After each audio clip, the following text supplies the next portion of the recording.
Salmo de número 32.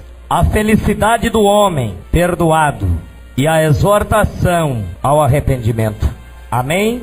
Bem-aventurado é aquele cuja transgressão é perdoada e cujo pecado é coberto. Bem-aventurado o homem a quem o Senhor não imputa maldade e em cujo espírito não há engano. Enquanto eu me calei, envelheceram os meus ossos pelo bramido todo dia. Amém? Meus amados e queridos irmãos, amigos, a gente está diante de um número de pessoas, podemos dizer, nos dias atuais, bem intelectuais dentro da Assembleia de Deus. Eu fico pensando alguma coisa que só a eternidade nos responderá.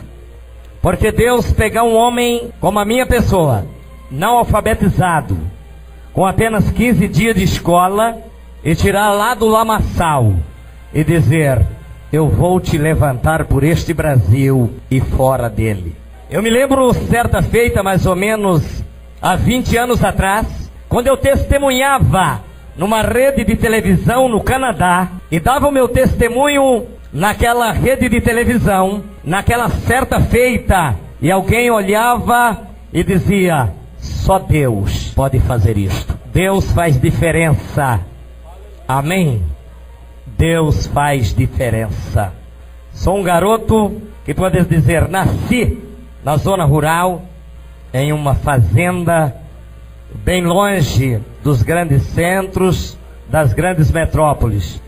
Mas aos 11 ou menos dos 11 anos de idade, as coisas deram uma viravolta tão grande, mas tão grande, e eu paguei um preço tão caro, mas a misericórdia de Deus também foi muito maior, e me alcança no fundo do poço, e no fundo do túnel eu vejo uma luz brilhar, e esta luz me resgata e me tira de lá, e uma mão forte e poderosa me coloca de pé para exaltar este grande e poderoso Deus.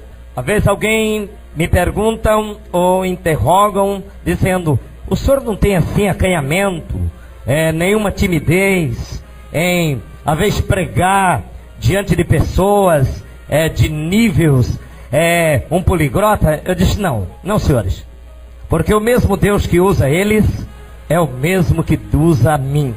O mesmo Deus que usou o grande peixe para transportar o profeta Jonas, foi o mesmo pequeno peixe, aleluia, que usou com a moeda na boca para pagar os impostos de Pedro. É o mesmo Deus. Amém? O Deus que usa os grandes é o mesmo que usa os pequenos.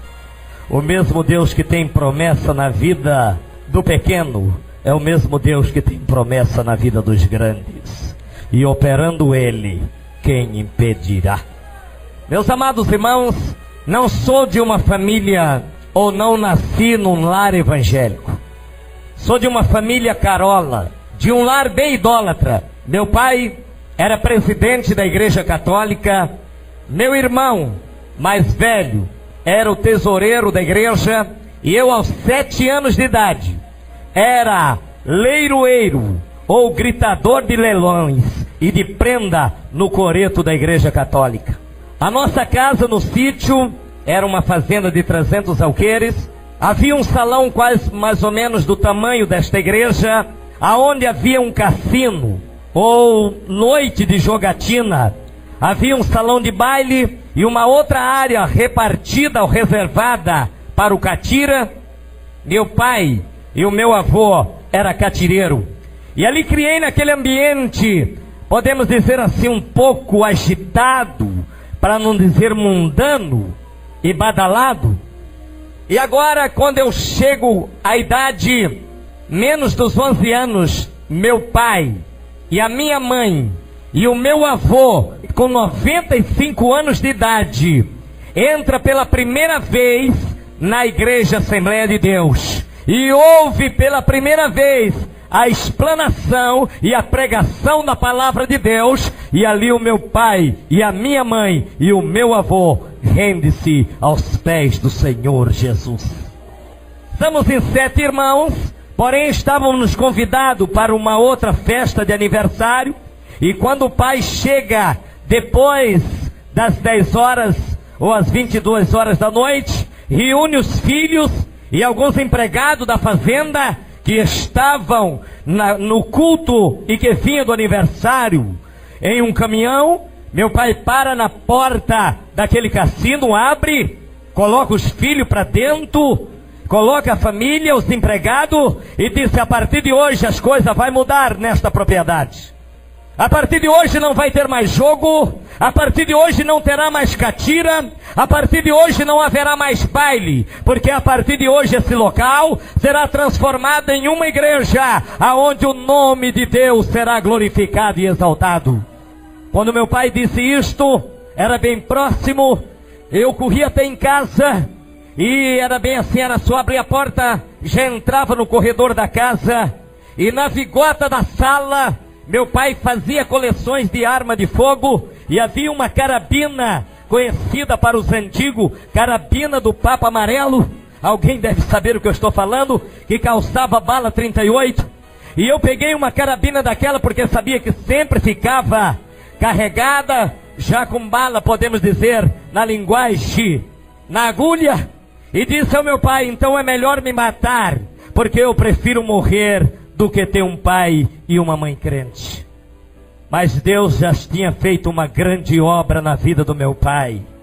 Sistema militar, homem que não levava desaforo de homem nem de filho, mas o Deus que começa a boa obra, Ele aperfeiçoa. E o meu pai agora chorando pega aquela arma de fogo, coloca assim na esquina, na quadra, podemos dizer, da sala, e disse: meu filho, se você pudesse saber, entender, compreender como é bom ser crente. E eu disse: se é bom ser crente, o senhor continua na igreja, porque eu vou deixar esta casa, e o dia em que o senhor repartir a herança, tem um filho a menos para o senhor repartir esta propriedade, pai, porque eu pretendo nunca mais pisar os pés e colocar o pé nesta propriedade, porque é muito vergonhoso nós tão bem de vida e o senhor entrar numa igrejinha pobre que era coberta na época de folha de coqueiro, chão batido. Aleluia! Esse Deus, Ele é Deus em todos os aspectos da nossa vida. E no dia seguinte, meu pai então dizia à minha mãe: esse menino, ele não tem estudo, ele só conhece laço, morão de cerca, pouso de boiada, traia de arreio e coisa assim. Ele nunca conheceu uma cidade grande. Ele vai dar uma volta e daqui 2 dias ele está de volta. Eu reuni as minhas tropas. Eu tinha 12 traias de arreio, que vocês podem pensar, para quem conhece de traia de arreio, com badrama, com pelego, com peiteira, tudo de argola de prata, 2 cargueiros, 20 burros de tropa de estrada, fora os animais de madrinha de estrada, 2 sinueiros e algumas outras traias. E quando eu ajuntava tudo, arrancando aonde ficava a tralha no grande, aonde tinha um grande pavimento, onde ficava todas as traias cobertas, e comecei a tirar as peiteiras, argolões, laços, e cada laço daquele que caía, no chão lágrima caía, e o demônio dizia: não volte. Se ninguém quiser comprar, queime, porque aqui você não vai colocar os pés. Meu pai corre até uma fazenda vizinha e convida um fazendeiro, diz: meu filho vai embora, e ele está vendendo tudo barato, vê quando ele quer, compra, e eu tenho dinheiro, e depois eu lhe devolvo. Ele vai dar uma voltinha, ele está um pouco revoltado, mas quando ele voltar, ele vai precisar dos animais para o trabalho, então vai estar aqui na fazenda. E eu não sabia dessa traspassa só depois de 14 anos depois. E ali vendi os meus pertences, e enquanto eu arrumava a mala, os meus quase nada, jogando dentro de uma mala, minha mãe caía de joelho no quarto e disse: fica, filho, você vai sofrer muito, meu filho, você não tem estudo, Você não tem conhecimento do perigo lá fora. Eu disse, eu fico, mãe, com uma condição: a senhora sai desta igreja. E o meu pai, quando viu a minha mãe chorando, ele chega à porta, coloca a mão no batente da porta e disse, filho, fica. O mesmo salário que os outros peões têm, você tem. O mesmo capataz ganha, você ganha. Eu aumento, diz pai. Eu não estou falando de dinheiro, estou falando de vergonha. É vergonha ser crente, pai. Se o senhor tirar esse Jesus da cabeça e a senhora abandonar esta igreja, mãe, eu fico. A minha mãe caiu de joelho, pastor. E a minha mãe disse, entre você e Jesus, filho, eu fico com Jesus. Aleluia! E quando sabemos fazer uma boa escolha, ainda que venha vendavais, ainda que levanta a prova, mas o nome de Deus será exaltado, e na hora certa Deus sabe como agir. E eu pegava a minha mala, a minha mãe ainda beijava, e o meu pai, eu dizia, nunca mais, pai, o senhor vai me ver. E quando eu saía e ficava até a estrada onde passava muito caminhão de boi, caminhão gaiola, e quando um caminhão passou que sempre embarcava boi ali, aí aquele caminhoneiro falou, vai passear? Disse, para sempre esse passeio. Falei, por quê? Eu estou indo embora. Você brigou com o teu pai? Disse, não, meu pai é crente agora. Eu não gosto de crente. Eu detesto crente. Irmãos, deixa eu contar uma história. Eu tinha poucos anos de idade, quando o pastor Cício Canudo de Lima visitava aquela fazenda. Eu era garoto. Tem coisa que a eternidade vai responder o que é a oração de um homem de Deus. Meu pai não era crente, mas era admirador já da igreja. Ele sempre doava alguma coisa para os crentes. E toda vez que o pastor passava por ali, que vinha para o Mato Grosso, naquela época nem estrada tinha, com uma rural que eu me lembro como hoje, ele passava lá e posava na fazenda. E o prato predileto do pastor Cício Canudo de Lima era mamão. Ele não trocava um mamão, uma banana por nada desta vida. O senhor sabe disso. Aleluia! E eu ali estava, eu não gostava de crente. Mas o pastor Cício, toda vez que ia em casa, ele levava um pacote de bala. E se tem uma coisa para conquistar a criança, é bala. E ele dava as balas. E meu pai parece que já até falava com ele, dá bala para ele, que ele não gosta de crente. E um dia, o pastor Cício perguntava ao meu pai, dizendo, não tem mamão, seu Nezinho? O pai falou, deve ter. Eu disse, pai, aqui não tem. Mas lá no fundo do sítio, lá tem, na roça. Eu passei lá, vi vários mamão. E o pastor Cício falou, filho, vai buscar. E eu peguei um cavalo em galope e trouxe os mamão. E quando ele comia o mamão, ele falou, garoto, vem cá. E estendeu a mão sobre a minha cabeça e disse, um dia você ainda vai ser pastor, garoto. O dia que eu contava com ele, quando já era diácono desta igreja, que já estava na última, e fui visitar no Belenzinho, e quando eu contava isto junto com o pastor Joel Welto, ele já na cama, e eu dizia, ele disse, chega aqui meu filho, eu preciso te dar um abraço. Deus muda através de uma oração de um homem de Deus. Pela Bachúria Andarabarábia. Saí sem destino, mas na primeira rodoviária, na cidade de Adamantina, eu fui barrado, sem condições de prosseguir a viagem, por ser de menor, não ter autorização do juizado de menor, como viajar. Para as coisas desta vida, boa nos falta amigo e muitas vezes companheirismo, mas para as coisas má, diz a Bíblia, um abismo chama outro abismo. E ali, quando estava parado pensando em fazer o que fazer da vida, aparece uma moça, boas malas, bem vestida, e pela quantia de mala, eu notei que ela não ia para a cidade vizinha, e me aproximei dela e disse, moça, para onde você vai? E ela disse: para o Rio de Janeiro. E eu disse: é longe? Ela disse: uns 1.200 quilômetros daqui. Você me leva na tua companhia? Você diga que você é parente meu, só para me sumir. Ela disse: está sumindo por quê? Você matou alguém? Disse: não. Você roubou alguém? Esse dinheiro que você está aí não foi roubado? Disse: não, é meu. Eu vendi o que eu tinha para ir embora. E está fugindo por quê? Meus pais agora é crente. Eu não gosto de crente. Aquela moça deu um sorriso entre aspas e disse: então eu vou te dar uma mão, porque eu também detesto crente. Aquela moça era espírita. A gente sabe o que é espírita, sabe? A gente conviveu com espírita.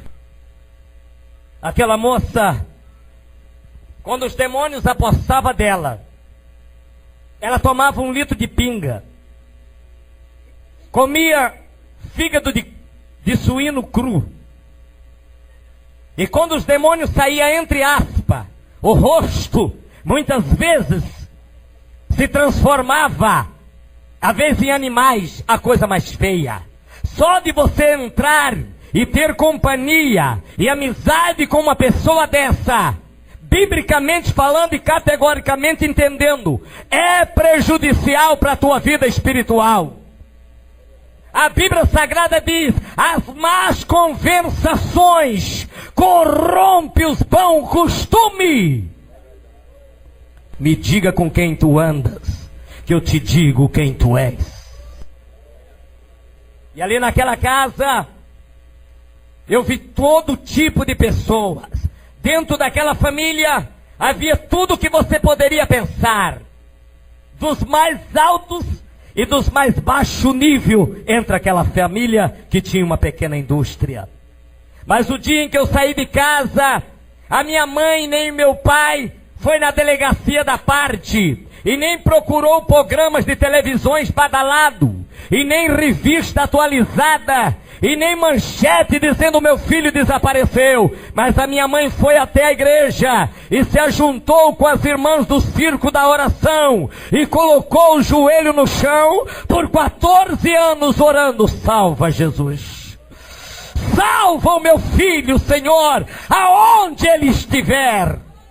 Há uma curiosidade, porque eu tenho este nome, esse vulgo Caveirinha, correndo da polícia, já depois de alguns anos drogado, viciado, um dependente químico, agora correndo da polícia. Quando eu deparo drogado, eu estou dentro do ML, Instituto de Médico Legal, onde ficam os corpos para fazer autópsia ou coisa assim. E quando eu entro ali, que vi aquelas caixas, aqueles caixões abertos, eu disse: que lugar bom de se esconder no Rio de Janeiro. E quando eu entrei dentro de um caixão, estava o indivíduo, somente quase só a estrutura óssea, e aquela lama, e aquele corpo já em estado avançadíssimo. E quando eu tampei a caixa, puxei a caixa para me esconder, a minha sorte foi que aquele caixão não lacrou completamente, e eu também não fiquei muito tempo ali, só foi mente umas 3, 4 horas.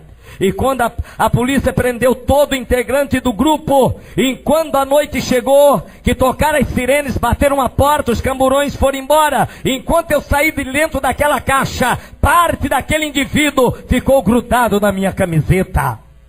Aí colocaram o apelido de Caveirinha, que nunca mais saiu. Meus irmãos, 12 anos de idade, eu era um dependente químico já. 13 anos, eu já era um pequeno traficante de droga no Morro da Rocinha. 14 anos de idade, eu já era procurado pela polícia. 15 anos da idade, entre a FEBEM e delegacia e cadeias públicas, eu já tinha passado 20 vezes.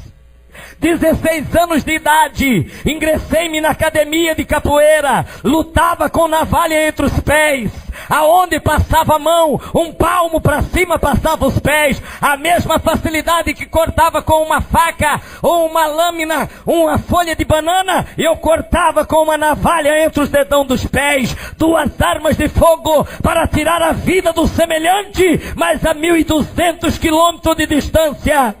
Uma mãe chorava, uma mãe gemia aos pés do Senhor, dizendo: salva, Senhor, este meu filho aonde estiver. Se nesta noite, pai e mães, que tem filhos ou filha fora da igreja, saiba, a oração de um justo pode muito em seus efeitos. A tua oração, mamãe, poderá conquistar o teu filho hoje. As tuas lágrimas podem mover o dedo de Deus e o milagre será acontecido. 17 anos de idade, ainda era de menor pela lei, mas já era procurado pela polícia. 18 anos chega rápido. E agora, tudo que eu tinha era falso. E eu tenho aqui para comprovar. O senhor vai ver o dia que eu consegui tirar esse documento definitivo. Em agosto eu aceitei Jesus em 77. Eu só consegui tirar os meus documentos 5 anos depois. Por quê? Tudo era falso. Os documentos eram falsos. Então, quando morria um traficante ou um bandido parecendo comigo, o que eu fazia? Como os documentos eram fáceis de fazer, eu tirava os meus documentos e colocava no bolso do defunto. Vocês já viram um defunto fazer BO? Vocês já viram um defunto ir na delegacia da PAR que aquele documento não é dele? Vocês já viram um defunto dizer esse documento não é meu? E eu pegava os documentos do defunto e colocava no meu bolso. E saía nos jornais. O Caveirinha foi encontrado morto com tantos tiros. Para mim aquilo era um alívio. Se eu estou morto, ninguém vai procurar eu mais. Por alguns dias. E eu me despistava para outras favelas e continuava fazendo tráfico. Só que por qual razão, eu não sei, uma daquelas manchetes foi parar na mão da minha mãe a 1.200 quilômetros de distância. E quando a minha mãe leu o nome dela, o nome do meu pai, o nome do filho, ela não tinha dúvida que era eu que estava morto. Ela vai até o circo de oração, era dia do circo de oração, era daquele tempo ainda que fazia o círculo, e a pessoa que estava na luta ficava no meio do circo, e todas as demais irmãs clamavam. E a minha mãe chorando mostra o jornal e a manchete. E disse, não adianta mais orar pelo meu filho, irmã. O meu filho foi encontrado morto no Rio de Janeiro. Enquanto a minha mãe e outras demais irmãs choravam, Deus usava uma daquelas irmãs em profecia e dizia, mulher, enxuga as tuas lágrimas, refreia o teu gemido, mulher, porque aquele que foi morto e sepultado não é o teu filho, mulher. O teu filho está vivo e um dia verá entrando na minha casa para glorificar e exaltar o meu nome. Aleluia! Pastor João, Deus não trabalha com hipóteses, Deus trabalha com verdade e com realidade. E falou o Senhor, cala-se toda a terra! Se Deus tem promessa na tua vida, Ele vai cumprir. Se Deus tem algo para desenrolar na tua vida, os demônios não irão impedir. Maior é Deus, maior é aquele que está conosco do que aquele que está no mundo. Mas lá na minha casa, o lar ficou dividido. A mãe acreditava na profecia, porque ela viu que era Deus que estava falando. O pai ficou acreditando na manchete e no jornal. Não demorou muito tempo. 4 anos depois, eu chego. Meus amados e queridos irmãos, 18 anos de idade. Já não tinha mais condições de esconder. Deixei o cabelo crescer. Isso é uma filosofia ou uma teoria minha? Atrás de um homem cabeludo e barbudo, eu tenho as minhas dúvidas. Concorda, pastor? Atrás de um homem cabeludo e barbudo, ele esconde alguma coisa. Cabelo para baixo do ombro, parecendo mais um monstro do que um homem, para despistar a lei. O homem pode despistar a lei. O homem pode enganar o pai, pode enganar a mãe, pode enganar a sociedade, mas ele não engana e não se oculta dos olhos do Todo-Poderoso. Pecanta rabarábia. E agora, procurado, aleluia, pela polícia. Quando chega mais um ano, no ano de 70, o senhor deve saber, levanta-se no Brasil, nas grandes metrópoles, a polícia da rota. Conhecida a polícia do bom, do cap torto. Polícia que não prendia. Polícia que matava. Polícia que fez limpeza em São Paulo, que fez limpeza no Rio de Janeiro, matando bandido e até mesmo muitos inocentes. E eu fui preso certa feita, com 18 anos. E um daqueles policiais disse: chega de prender. Isso aí não adianta, não tem cadeia para ele. Ele tem um demônio na vida e ele faz rebelião. Amanhã ele está na rua. Eu não sei quantas rebeliões eu fiz no Bangu. Eu não sei quantas vezes eu consegui rebentar grades. Um demônio tremendo. E agora aquele policial diz: vamos matar. Já está algemado mesmo. Nós amarramos os pés e as mãos com corda. E um dos policiais falou: só que vai dar problema. O outro falou: por quê? Ele não tem arma. E a arma é nossa. E você sabe que vai dar problema se nós matar ele. O senhor sabe que dá, né? Na hora que vai fazer a... Sabe da onde vem a bala? Até o calibre do revólver. Um dos policiais diz: mas tem uma coisa aí atrás da viatura que não deixa pista. O outro diz: o que é? Uma barra de ferro. Nós matamos de barra de ferro e jogamos na beira da pista e vamos embora. Eu disse: hoje não tem mais jeito. E eu vi quando amarraram as minhas mãos, amarraram meus pés. Faz favor, pastor, não vai mais rotar nada aqui, o cabelo já é curtinho mesmo. Pode levantar, querido. Passa a mão aberta aqui. O que tem aí? Uma baixa. Um buraco? Tem uma baixa aqui, um buraco.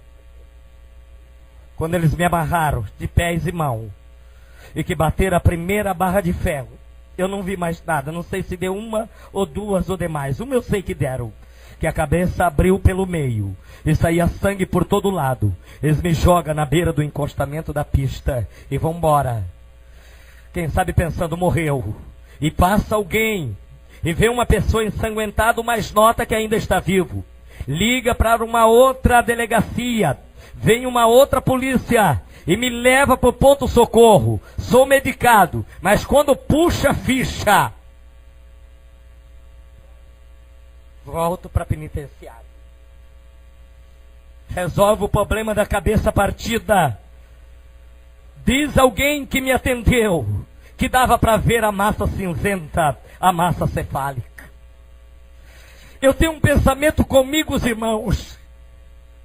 Nem todos tiveram, do grupo que era de 60, tiveram a oportunidade que eu tive por causa da oração da mamãe da igreja. Quando Deus tem um plano com a vida de um homem, se passa ele na máquina de moer carne, os pedacinhos que sobraram do outro lado, o oleiro edifica um vaso novo e coloca um novo espírito dentro dele, para que o nome dele seja glorificado e exaltado e enaltecido. E agora, 19 anos, a angústia era tanta. Procurado pela polícia, arrumei um outro jeito de fazer o tráfico. Fui ser palhaço de circo. Tem muitos, o pastor deve conhecer, no São Paulo e no Rio de Janeiro, aonde o circo do Piolim. Do Piolim. É. Eu fui palhaço de circo por 3 anos. E quantas vezes depois que tirava a máscara, dentro do camarim, eu chorava. Porque fazia os outros sorrir, mas não tinha alegria dentro de mim. Quantas pessoas que hoje vivem no picadeiro da vida, fazendo os outros sorrir, mas ele não tem paz dentro de si mesmo. Tudo que ele tem, mas ele não tem uma palavra que se chama paz e felicidade. E uma certa feita na angústia, e a lacuna e o vazio era grande do coração. E eu procurava uma psicóloga e dizia: dona, eu preciso de uma palavra de apoio. Eu sou um jovem e eu não tenho mais razão para viver. Estava com uns 20 anos. Ela disse: quantos anos você tem, garoto? Eu disse: 20 anos. Ela disse: você precisa sorrir. Eu disse: sorrir? Como sorrir? Ela diz, você precisa de divertimento. Você precisa ter um grupo para você se divertir. Olha, aqui embaixo, mais ou menos umas 3 quadras daqui, tem um circo. E tem um palhaço que tem o nome de pouca roupa, que você vai conseguir dar milhões de gargalhadas. Esse final de semana eu estive lá. O que mais me chamou a atenção não foi os trapezistas, os animais de picadeiro e outras coisas mais. Mas o que mais me chamou a atenção foi aquele palhaço que me fez dar risada, por mais de gargalhada, por mais de 1 hora. E nisso as lágrimas pingavam no rosto. Ela diz, por que está chorando? Porque eu sou o palhaço daquele circo, dona.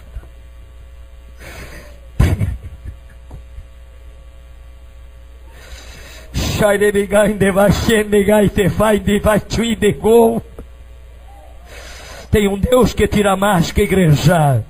Tem um Deus que arranca a angústia pela raiz. Tem um Deus que repreende os demônios e arranca a lacuna e o vazio do coração. E Cristo reina naquela vida. E este Deus está aqui nesta noite. Dai-te paz. Eu saí daquele local cabisbaixo. Fui até a favela. Eu tinha um TA importado, um revólver 38 importado, cano ralhado. Disso aí a gente entende muito que deve passar dos 100 pela minha mão. E enchi o revólver. Coloquei uma caixa de bala. E eu disse, eu vou me matar. Cheguei até um local, aquele revólver nunca mancou. Não havia bala que ele não picotava. Mas a hora que eu aperto, não sai. Talvez é porque eu não tenho que atirar no ouvido, eu tenho que atirar no coração. Não sai. E quando eu estou ali, 2 moças com Bíblia na mão passam e vê eu armado, tentando me matar. E uma delas, mais ou menos uns 20 metros, diz, moço, Jesus te ama. Jesus pode mudar a tua vida, moço.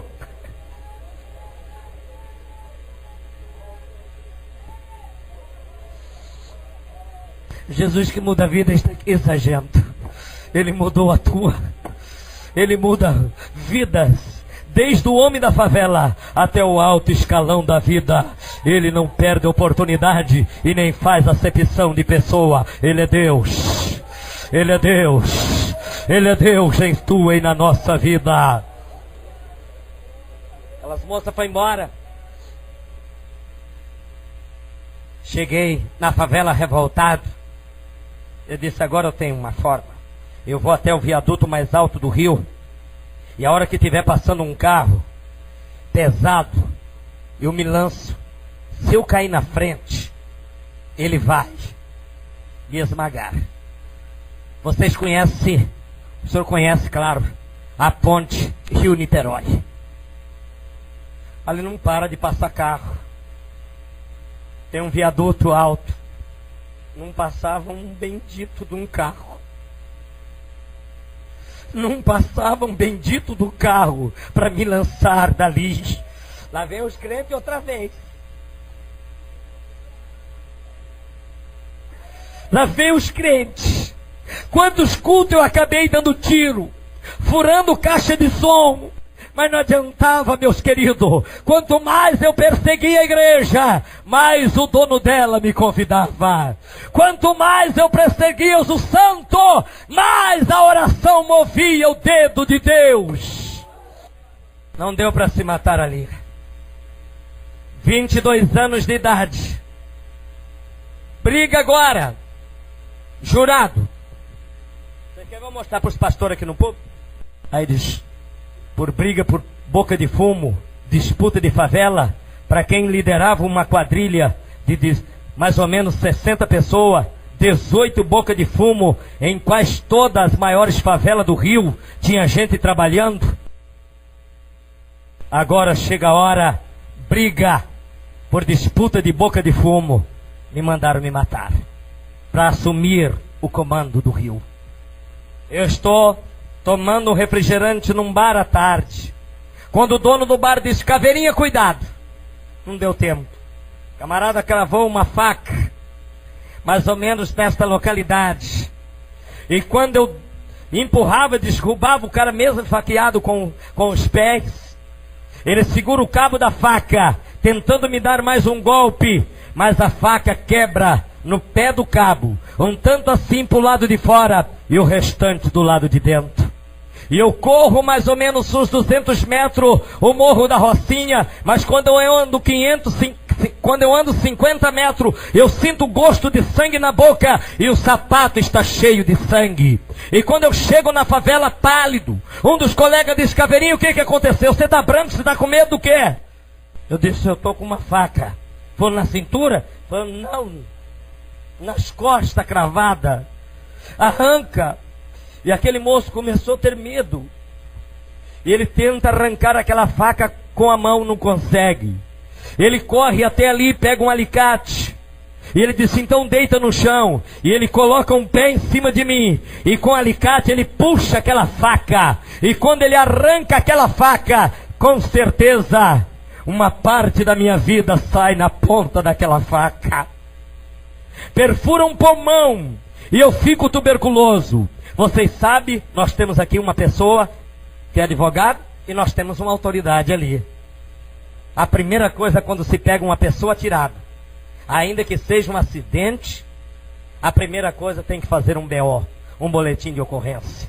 E como fazer um boletim de ocorrência? Como ir para um ponto de socorro? Medicar. E eu fui medicado no fundo de quintal. Com remédio caseiro. Remédio caseiro não fura e não cura pulmão vazado de faca. E desta facada me veio uma tuberculose. E desta facada saía sangue da boca e da narina e cheirava mal. Essa facada também não demorou muito tempo para cicatrizar. Só no dia em que eu aceitei Jesus, 2 anos depois, o Senhor, Ele é médico por excelência. Ele cura a tuberculose. Ele cura tuberculose, Ele cura câncer, Ele cura AIDS, e operando Ele, quem impedirá? Quem impedirá? Aquela facada chega ao fim do tráfico. No mundo, lá fora, você tem amigos enquanto tem dinheiro. Quando você não tem dinheiro, o homem vale o que ele tem. Se você não tem nada, você é nada. Mas tem um Deus que lá no lixo Ele levanta. O salmista disse: e Ele tira o homem da caixa do lixo, do monturo, e faz sentar entre os príncipes do teu povo. Aleluia! Ele faz assentar entre os príncipes do teu povo. Meus irmãos, essa facada dos 2 anos durou essa dor. E eu andava mais ou menos daqui à porta do templo. E eu estava cansado, exausto, porque um pulmão estava podre e o outro estava contaminado. Eu não tenho vergonha de dizer, queridos, eu já comi do lixão, pastor, para sobreviver. Eu já morei debaixo de pontes. Eu já morei debaixo de viadutos. Eu já morei entre esgotos, em boca de lobo, junto com ratos e baratas. Eu fico pensando quantas vezes chove. Moços da igreja não quer nada com nada, e nada com a igreja, e Deus vai lá no lixão e diz: vem, miserável, eu tenho um plano na tua vida. Se você não quiser fazer nada para Deus, Deus pode levantar e colocar outro no teu lugar. Desperta o dom que há em ti nesta noite. E agora não dava mais para fazer o tráfico. Vão-se os amigos, tudo se vão, e você se sente como um lixo, como uma escória da sociedade, como a rejeição da sociedade. Aí fui morar nos matagais, A minha casa, muito ampla, era uma furna de pedra. A porta era um pedaço de papelão. A cama, bem sofisticada, colchão de primeira. O restante de um sofá de uma espuma velha que eu encontrei no lixão. E ali, pastores, comia quando dava certo, esperando a morte chegar. E a morte não chegava. Eu tenho unhas arrancadas, senhores, quando tinha lei neste país, aonde confessaram onde estavam as drogas, arrancada com alicates, aonde colocava uma agulha debaixo da unha e tirava do outro lado, para confessar aonde estava a droga escondida, quando tinha lei neste país. Desculpa, sem ofender a sensibilidade de ninguém, hoje é uma vergonha. Hoje não temos leis. Eu tenho dentes arrancados com chutes. Eu já sofri tanto, que tem vezes que eu estou tomando banho e vejo as marcas do corpo, eu choro sozinho de felicidade, de saber de onde eu estava, e Jesus me tirou de lá. As minhas lágrimas não é tristeza, é a presença do Espírito Santo que invade esta carcaça e esta estrutura biológica aqui nesta noite. E o gozo de ser salvo e lavado e redimido e branqueado e justificado e purificado pelo sangue de Jesus que vive e reina para sempre e para toda a eternidade.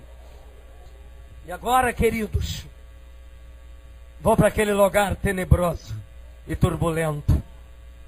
Todo o bando se foi, mas um pequeno menor que eu encontrei comendo lixão, melhor que tivesse deixado lá, sem documento, sem família, e coloquei apelido de Batata porque era o prato da época que ele conhecia, era batata. E fiz daquele pequeno menor um pequeno traficante. E aquele menor, o resto do grupo um pouco morreram, foram mortos, outros foram presos. E eu fiquei para aquele local, e aquele pequeno menor disse: eu só vou te abandonar o dia em que você tombar. O dia que você não tiver mais vida, Caveria. Então, eu sigo a minha vida. E um dia, eu só sei que era o mês de agosto, não me lembro o dia.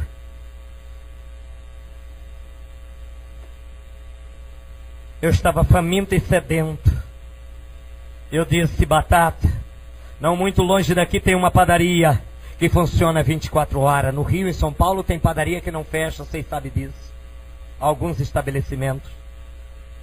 E o Batata pegou algumas moedas que ainda tinha e foi comprar uma pequena compra. E até ontem ele não voltou. A polícia sabia que aquele pequeno menor estava à minha companhia. E quando ele fazia pequena compra e saía na porta da padaria, e a polícia dava voz de prisão, ele também sacava da arma, matava um policial e morria, mortos com vários tiros na porta daquela padaria. Então a polícia sabia que eu estava próximo dali naquelas localidades. E quem sabe alguém até que teria visto. E eu esperei 10 horas. Quem sabe até mais, não tinha relógio. A fome não espera, queridos.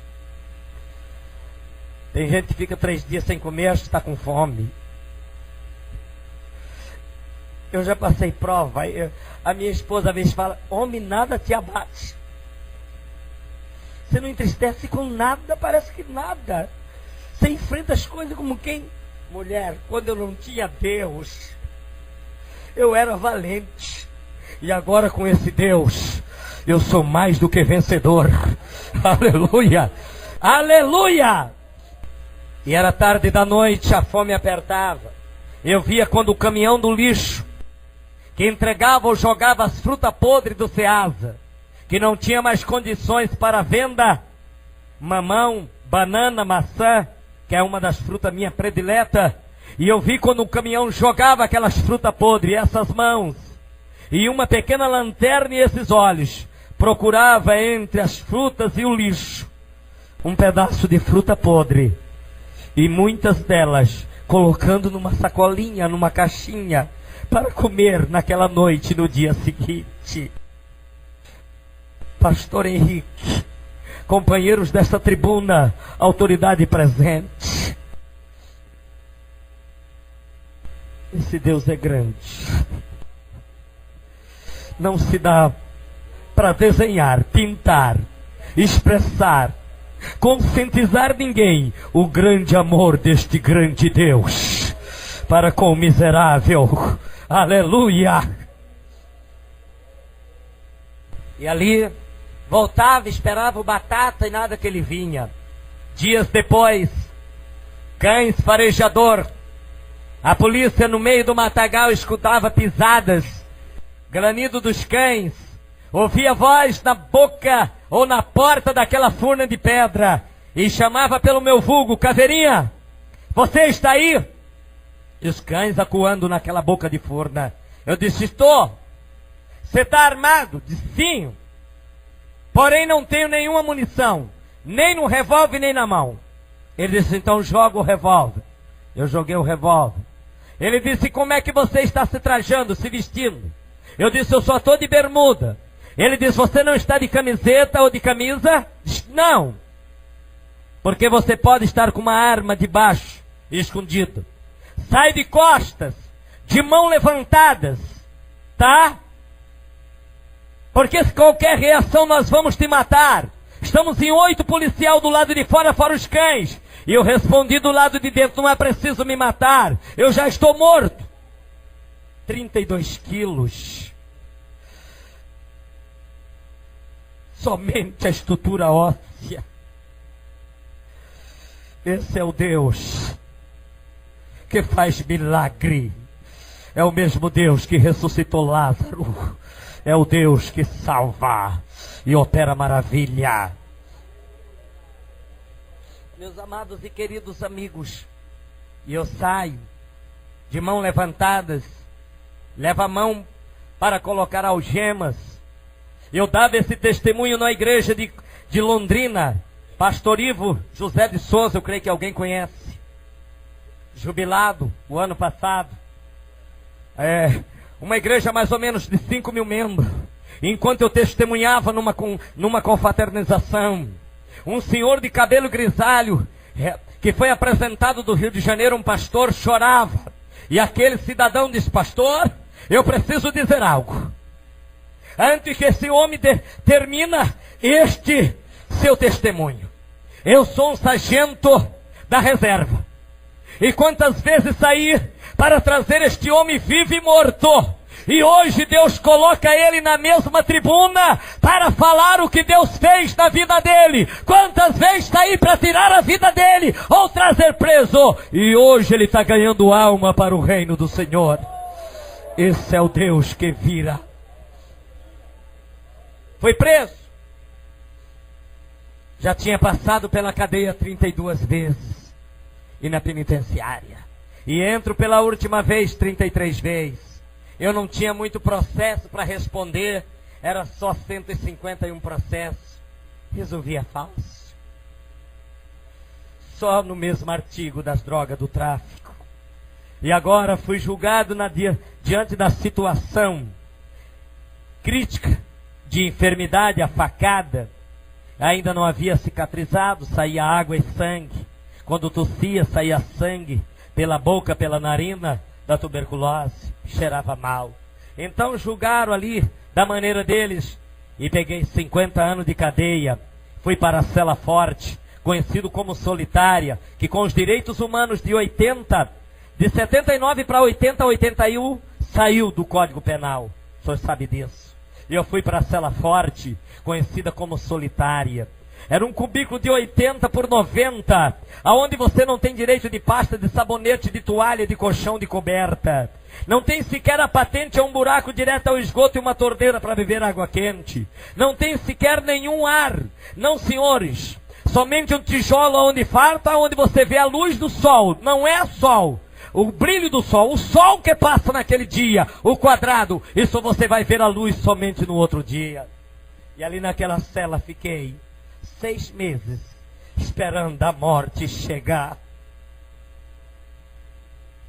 Mas quando chega o dia 14 de agosto de 1977. É até bom abordar isso. Eu não sou um paraquedista que estou caindo aqui hoje, na cidade de Porto dos Gaúchos. Há 30 e poucos anos, quase 30 anos, eu estou na Assembleia de Deus, louvando e glorificando a Deus.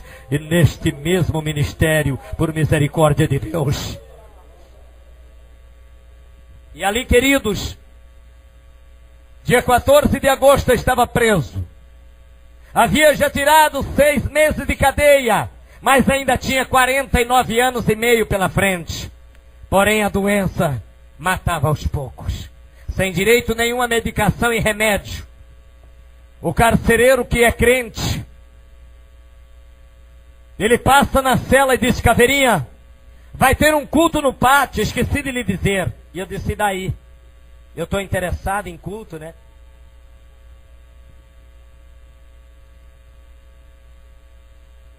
Eu disse: eu já estou aqui por causa de crente. Se o meu pai e a minha mãe não fossem crentes, eu não estava aqui. O homem não assume o seu pecado. A Bíblia diz: do que queixa o homem, ele queixa do seu próprio pecado. O homem sempre joga a culpa do seu pecado nas costas de alguém, mas há um Deus que tudo vê e tudo contempla na tua vida, querido. E ali ele disse: eu vou deixar a cela aberta, quer ir, vá. Não quer? Fique. Quem precisa de Jesus é você.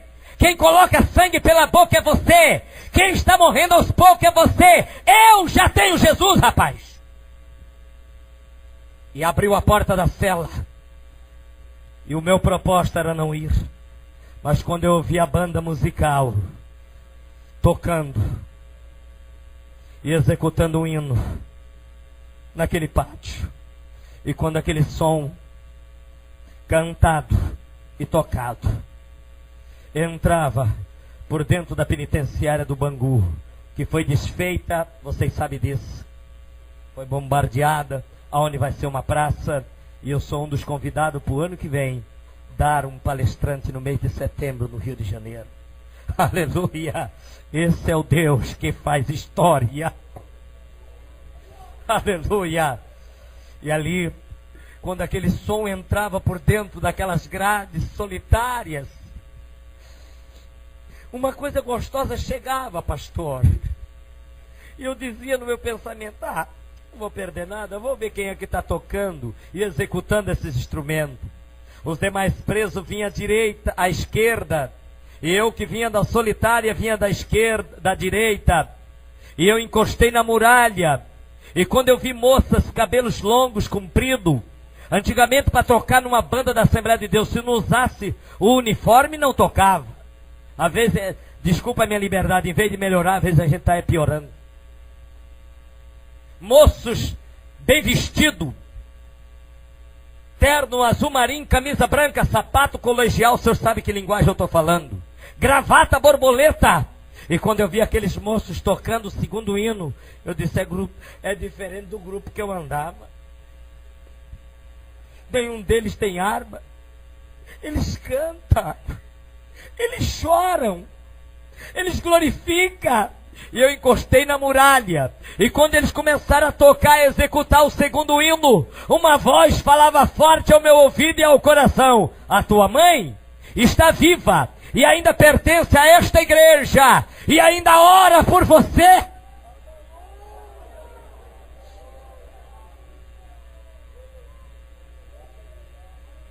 Quando eu ouvi essa voz, me deu uma saudade imensa da mãe.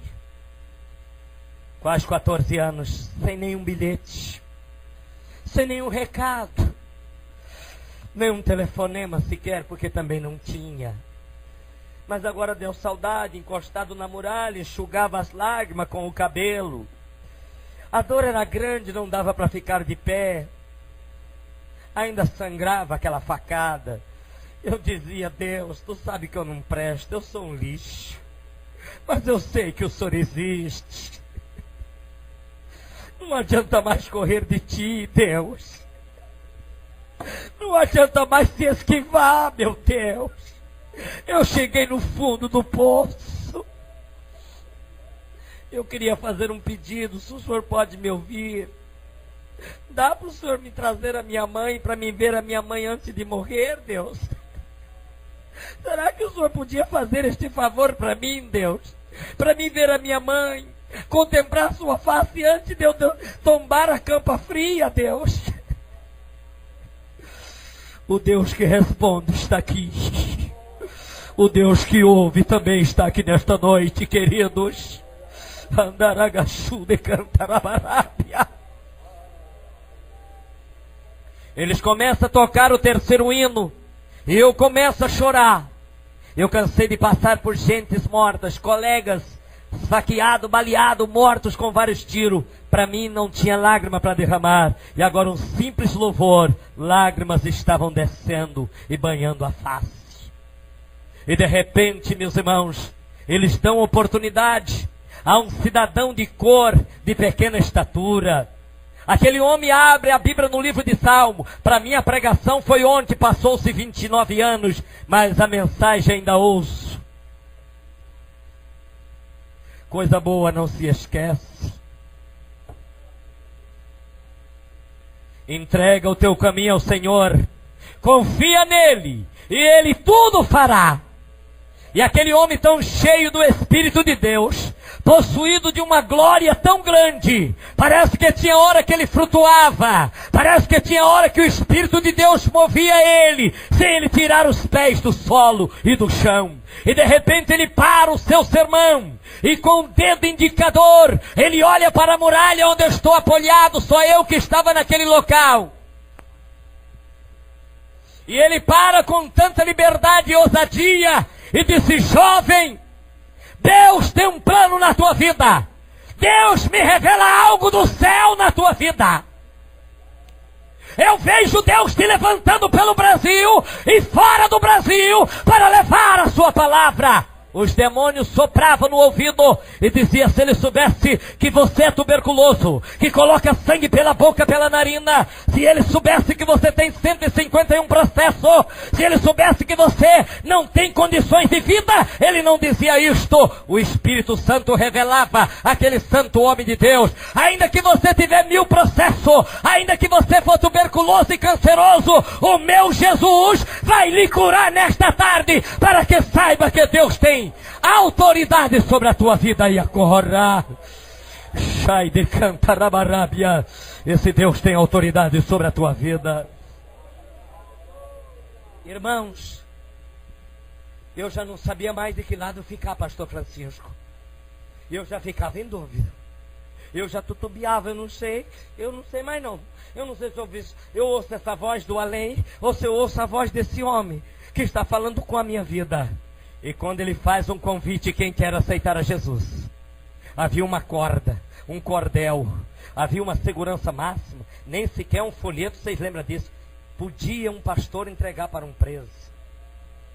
Teria que entregar para a segurança, e a segurança examinava aquele material depois que chegava às mãos dele. Hoje entra até com bazuca. Hoje entra até com 765. Hoje entra até com esquema de celular. A nossa lei vacalhou. A nossa justiça nos deve. Mas tem um Deus que ainda age. Te Cantarabarábia. Aleluia. E quando ele faz o apelo: quem quer aceitar a Jesus? Uma voz dizia: aceita. Aceita, abre o teu coração para Jesus. Eu levantei as minhas mãos, todos presos. Parece que olha para mim, 700 e poucos. Eu quero Jesus. Eu quero Jesus da minha mãe, eu quero.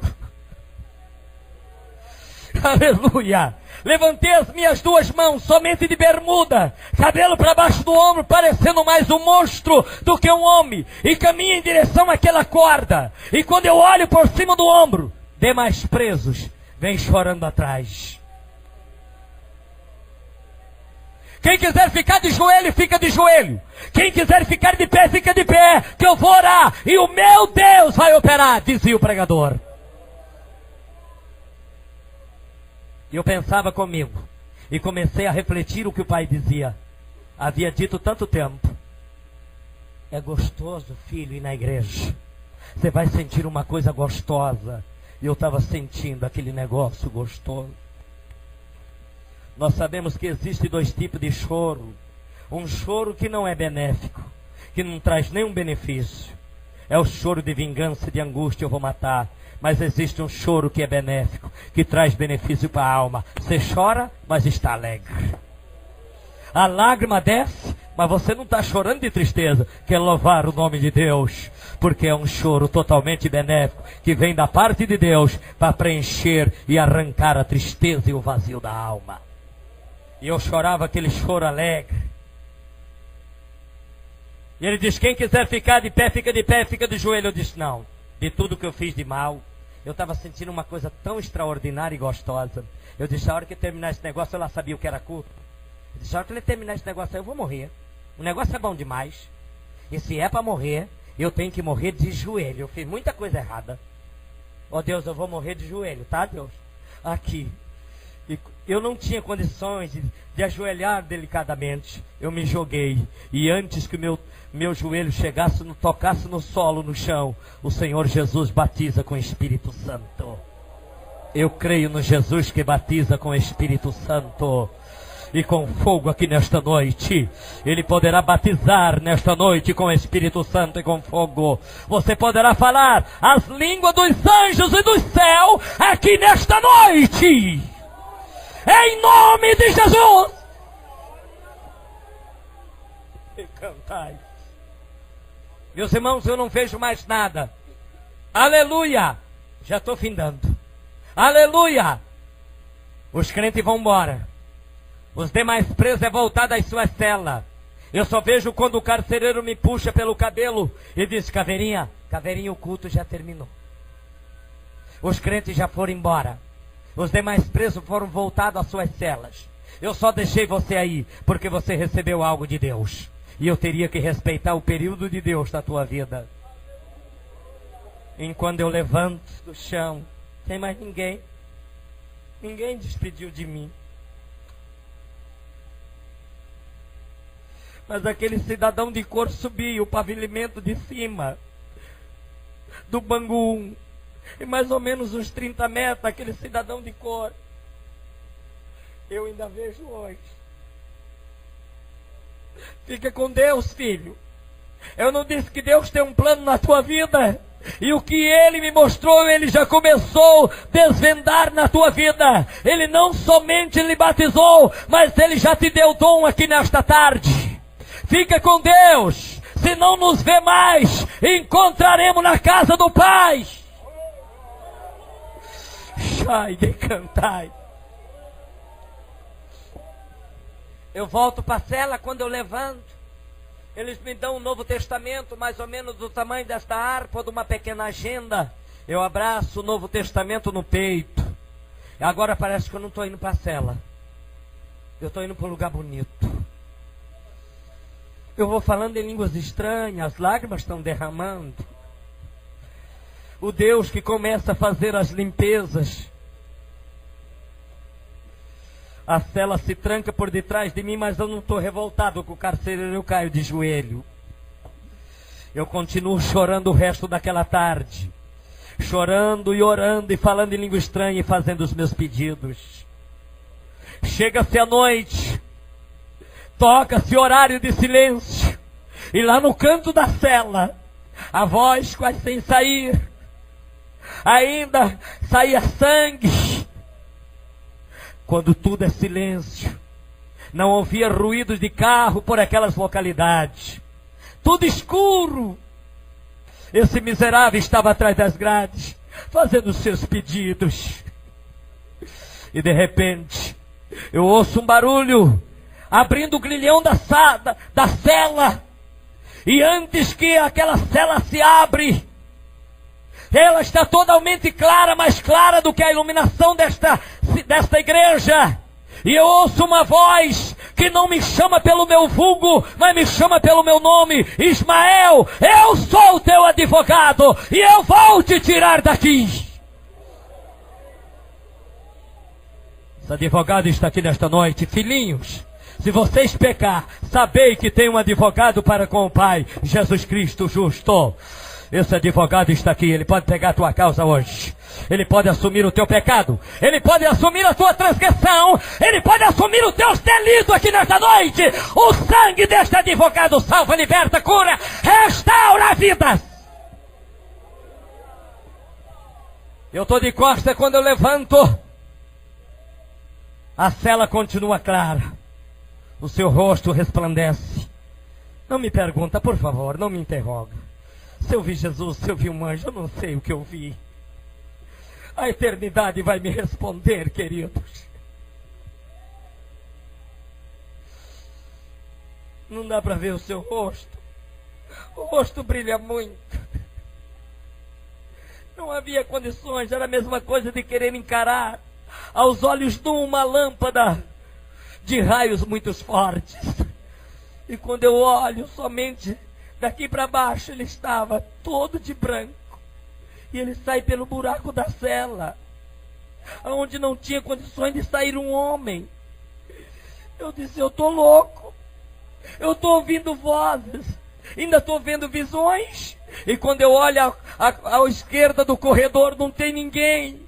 Eu olho à direita, não tem ninguém. Eu disse, eu estou louco. Para encurtar a história, no outro dia, eu fui colocado em liberdade. E em liberdade o meu alvará de soltura chega. Eu só sei quando alguém diz, o teu advogado esteve aqui. Meu? Sim, o teu. Muito educado. Trouxe todos os seus processos. E por que não sabemos, mas você vai ser colocado em liberdade. Eu disse, eu em liberdade? Só que eu não tinha notado, queridos, que a facada das costas havia cicatrizado. O pulmão podre, ele deu um novo. Que há 30 anos quase estou pregando dia e noite e tenho aguentado até aqui este pulmão vazado pela bala, por facadas. Aleluia! E cantai! Mil glórias ao nome de Jesus! Mil glórias ao Rei dos Reis, ao Senhor do Senhor! Ele merece glória! Ele merece glória! Aleluia! Irmãos! Aleluia! Liberdade! Palavra bonita. Para quem ainda tinha 49 anos e meio pela frente. Eu saio. E alguém diz, leva ele até a rodoviária. Dá um jeito de mandar até São Paulo. De São Paulo coloca ele e leva embora. Até chegar na casa dos pais dele. Eu chego. Um minutinho, só um minuto, termina. Eu chego em casa. Volto num caminhão de gaiola, um caminhão de bois. Quando o caminhão chega na frente da propriedade, eu disse para o caminhoneiro, se o meu pai não morreu, porque a minha mãe, Deus falou que ela está viva. Mas do meu pai, Deus não falou nada. Se o meu pai não morreu, essa propriedade é nossa. Agradeci o caminhoneiro. E quando eu abri a porteira, que a porteira bateu no morão, eu tinha uma maneira de assobiar. E vinha assobiando o hino, assim igual o hino que foi cantado, porque tentando lembrar o hino 15. E a minha mãe estava varrendo o quintal mais ou menos uns 200 ou mais metros ou menos. E quando a minha mãe me viu andando, cabeludo, e assobiando, a minha mãe gritou de lá, Nezinho, é o Ismael que vem voltando. Meu pai estava fazendo um curral, uma mangueira com os empregados, meu pai retrucou de lá, você vai ficar louca, mulher, esperando um filho que já morreu. E eu lá da porteira com o pulmão 0 quilômetro gritei, sou eu, mãe! E cantais, sou eu!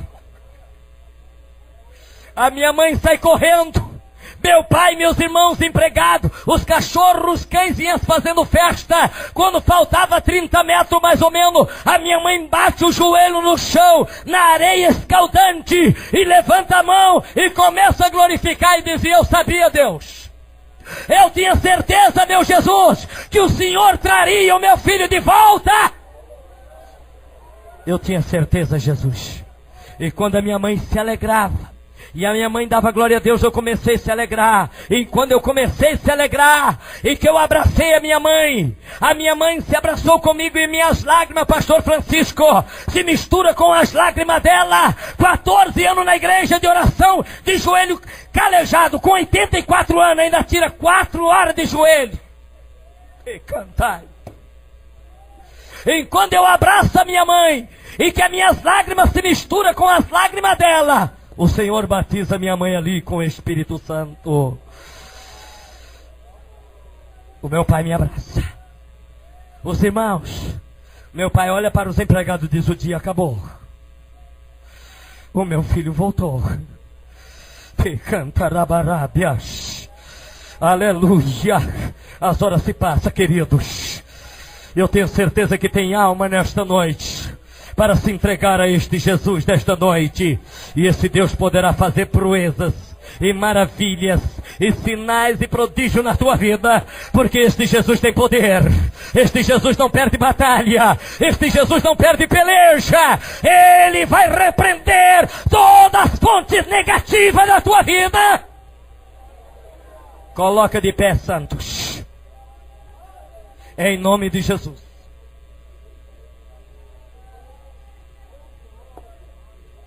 Aonde está nesta noite, em nome de Jesus? Com permissão do pastor Francisco.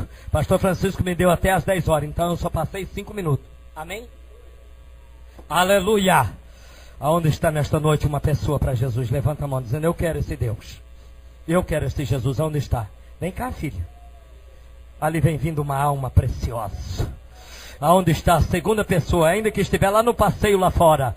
Aonde está a segunda pessoa para Jesus? Levanta a tua mão dizendo: eu quero este Jesus. Você que está fora da igreja, um irmão, por bondade, acompanha esta vida. Aonde está a segunda pessoa para Jesus que quer voltar, reconciliar com Deus aqui nesta noite? Aonde está você que já foi crente, quer voltar? Saia do teu lugar. Aonde está você? Eu quero orar por você. Saia do teu lugar. Aonde está a segunda pessoa? Lá vem vindo a segunda pessoa para Jesus. Aonde está a terceira pessoa para Jesus nesta noite? Que quer glorificar este Deus, que quer conhecer o poder magnífico desse Deus. Aonde está mais uma alma preciosa? Levanta a mão. Entrega o teu coração para Jesus. Esse nobre companheiro que veio ali de Juara com a sua nobre esposa, eu gostaria de oferecer para ele. Não tenho nada de preciosidade, materiais e terreno e terráqueo para lhe oferecer, mas eu tenho Jesus para lhe oferecer. Você quer Jesus, querido? Levante a tua mão dizendo: eu quero também esse Jesus. Venha para frente. Mandagacho. Irmão Paulinho acompanha. Eu quero oferecer a sua esposa. A senhora também não quer aceitar o plano da salvação? Venha, querida, venha. Venha aqui para frente. Aleluia. Eu quero orar por você. Aonde está mais uma alma preciosa para Jesus nesta noite? Aonde estão as vidas preciosas? Você que já foi crente, está distanciado, fracassado, apostatou da fé, mas nesta noite precisa de algo de Deus nesta noite. Levanta a tua mão, eu quero te ver. Venha para frente. Você que está desviado, você tem coragem de levantar a mão? Só para mim te ver. Você está aqui? Levanta a tua mão dizendo: eu sou. Olha quantos. Você quer voltar, filho? Você quer? Talvez você diz: eu não tenho condições. Eu estou tão mergulhado no pecado. E eu não tenho condições. O Cristo que faz as boas obras e tem poder para recuperar a tua vida está aqui. Aonde está um desviado que quer voltar ao aprisco do Senhor? Venha. Venha, eu vou orar por você nesta noite. Onde está? Mais uma vida, irmão, irmã. Alguém que distanciou, caiu, fracassou, mas o Senhor quer te colocar de pé novamente aqui nesta noite. Venha. Nós vamos orar para finalizar. Nós vamos orar. Aleluia. Quem precisa de oração aqui nesta noite? Eu e a minha casa. Te cantai. Eu quero dizer este moço lá de Cacoal, da Igreja Batista: Deus tem um plano na tua vida. Tu não vai ficar mais naquela igreja, porque Deus tem algo contigo. E é nesta noite. E receba aí algo da parte de Deus aí agora. Andaragaçu de Cantarabarábia. Aleluia, receba! Aleluia! O Deus que batiza com o Espírito Santo e com fogo está aqui nesta noite. Receba, receba poder, receba, receba a unção de Deus, receba, receba o poder de Deus. Dê lugar ao Espírito de Deus. Deixa de ser sorvetão, geladeira, freeze, bola de neve, gelo. Seja fogo, labareda, fogo na mão de Deus.